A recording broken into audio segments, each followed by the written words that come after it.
দুর্ভিক্ষ পূর্ব সমাবেশের বক্তব্যের বিষয় কি? আমরা যে দেশে বাস করছি সেই দেশ স্বাধীন হয়েছিল আজকে থেকে 53 বছর আগে।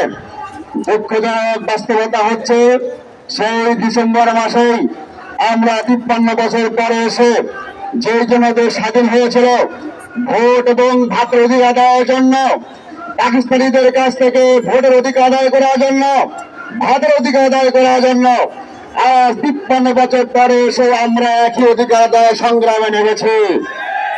তাহলে পাকিস্তান আর বর্তমান আওয়ামী লীগ সরকার আলাদা করার কোন বিষয় নয়, এক বিষয় হয়ে দাঁড়িয়েছে। মাননীয় প্রধানমন্ত্রী গতকাল স্টেটমেন্ট দিয়েছে, জনগণ যদি ভোট দিতে না পারে নির্বিঘ্নে তাহলে দেশ ধ্বংস হয়ে যাবে। মাননীয় প্রধানমন্ত্রী, আপনার কাছে প্রশ্ন, দেশ ধ্বংস হবে এতটুকু জানার পরেও কেন সকল দলে অংশগ্রহণ নির্বাচন কেন দিলেন না? আজকে নির্বাচনের নামে একটা কৌতুক মঞ্চ তৈরি করা হয়েছে।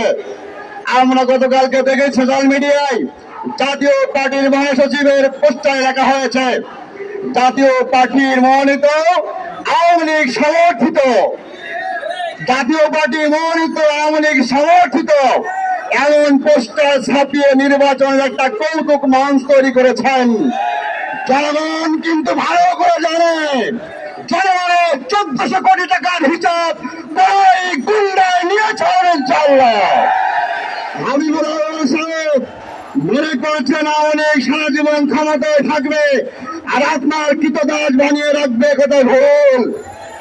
আপনি মনে রাখবেন এই বিষয়ের আওতায় আপনাকে আনা হবে, কিন্তু বাংলাদেশের ইতিহাসে দেখা গিয়েছে অপরাধ করে কেউ কিন্তু পালাবার সুযোগ পায় নাই।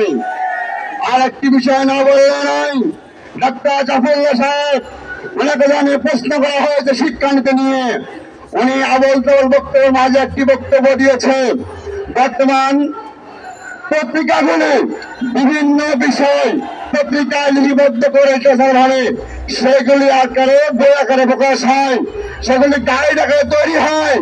জাফরুল্লাহ সাহেব আপনার কাছে প্রশ্ন রাখতে চাই, যদি গাইড পড়া অপরাধ হয় প্রত্যেকটা ছাত্রের হাতে মোবাইল দিয়ে কোন গাইড পড়াচ্ছেন? প্রত্যেকটা ছাত্রকে ধ্বংস বাড়বে দাঁড়িয়ে গিয়েছে, তারা নেটে আসক্ত হয়েছে, অত্যন্ত ভয় সৃষ্টি হয়েছে।